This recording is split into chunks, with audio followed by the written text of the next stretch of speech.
This is 911. Where's your emergency? What's the problem? I think my wife passed out. Mr. really was a strange character. Was this a case of murder or a most unusual love story? This is the story of a man accused of murdering the wife no one knew he had. On October 4th, 1997, a call was made to the local emergency services in Ringgold, Georgia. The caller was Alvin Ridley, a man known in the community as a recluse and an eccentric. His voice was calm, almost too calm for the situation he was reporting. His wife, Virginia, was not breathing. Virginia Ridley, a woman whose existence was unknown to many in the community, was found dead in her bed. Alvin claimed that she had died in her sleep due to a seizure, but the circumstances surrounding her death were far from ordinary. The Ridley home was a ramshackle house on Inman Street, a place that few had ever entered. The couple lived in near total isolation, with Virginia rarely, if ever, seen outside the house. My initial thought was, what? Because I had never seen this person. You know, I'd seen Alvin hundreds of times out in public, seen his father, seen his mother, had never seen his wife.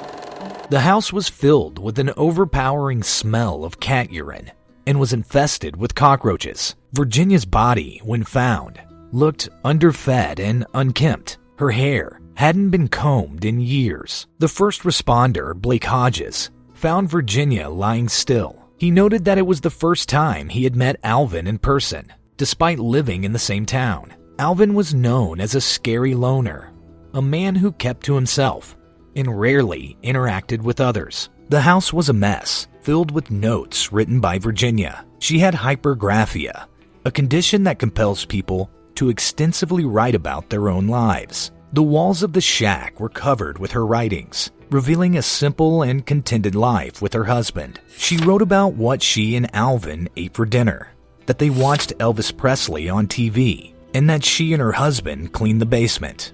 One note listed the cast of The Waltons. Virginia penned love letters to Alvin that attest to a good marriage. She also wrote of her feeling that the world was against her and Alvin. But the question that loomed large was why Alvin had waited 8 hours before calling for help. He claimed that Virginia had died of a seizure during her sleep, but the coroner found a classic sign of strangulation: petechial hemorrhages in her eyes. Alvin was arrested and charged with murder in May 1997, the run-up to the trial of the man who allegedly held his wife hostage for 30 years, was big news around the country and beyond. This incident, the death of a woman unknown to her own community, and the subsequent arrest of her husband, sent shockwaves through the small town of Ringgold. The mystery of Virginia Ridley's life and death would unfold in the courtroom, revealing a story that was as strange as it was tragic. The investigation into Virginia's death was a whirlwind of speculation, suspicion, and bias. The local authorities were quick to point fingers at Alvin, the reclusive husband who had kept his wife hidden from the world for over 3 decades. The town's coroner, Vanita Hollander, an elected official with no formal medical training, was quick to declare Virginia's death a murder. She pointed to the petechia, small broken blood vessels in Virginia's eyes, as evidence of a violent struggle. However, this symptom can also occur in nonviolent deaths, such as those caused by seizures. The coroner's office also pointed to a bruise on Virginia's neck, but further investigation revealed that the bruise was actually caused by the coroner's office itself during a botched attempt to draw blood from her neck. Despite these inconsistencies, the coroner's office remained steadfast in their belief that Virginia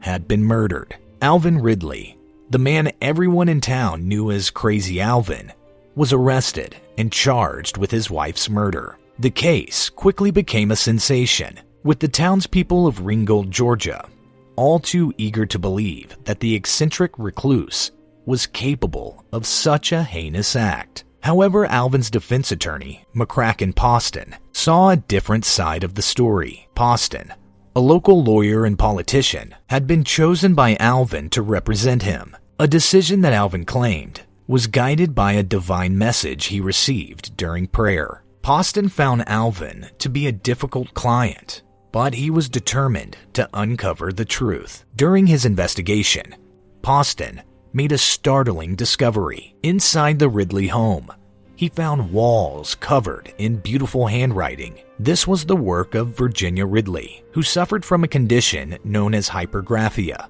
a compulsion to write that is sometimes associated with epilepsy. Virginia's writings painted a picture of a woman who was not a captive, but a loving wife who cherished her private life with her husband. Poston also discovered that the Ridleys did not have a telephone in their home.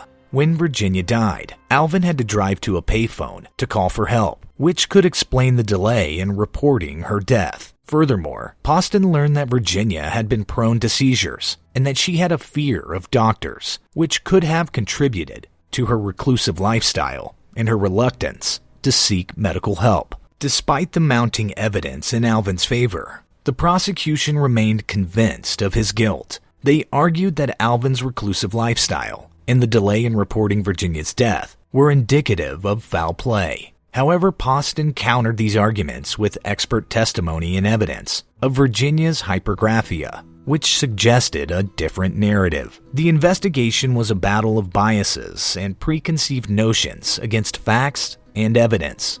As the trial began, the town was divided. Some saw Alvin Ridley as a misunderstood recluse, while others saw him as a potential murderer. The prosecution painted a picture of a man who had kept his wife hidden from the world, only to end her life in their secluded home.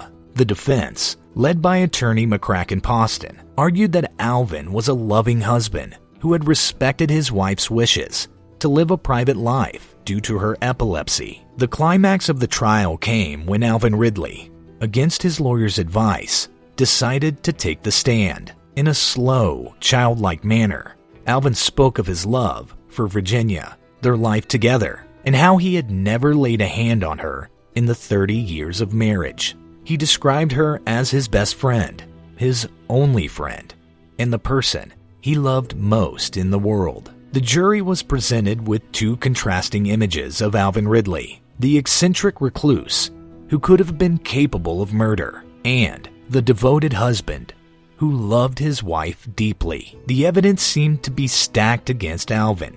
The coroner had testified that Virginia's death was violent, pointing to small broken blood vessels in her eyes, a common sign of strangulation. The fact that Virginia had been dead for 8 hours before Alvin called for help was also a damning piece of evidence. However, the defense attorney had a strong counterargument. They pointed out that the coroner was an elected official with no medical training. They brought in expert testimony that explained that the broken blood vessels in Virginia's eyes could have been caused by a severe epileptic seizure. They also pointed out that the bruise on Virginia's neck, which the prosecution claimed was evidence of strangulation, was actually caused by the coroner's office when they mishandled her body.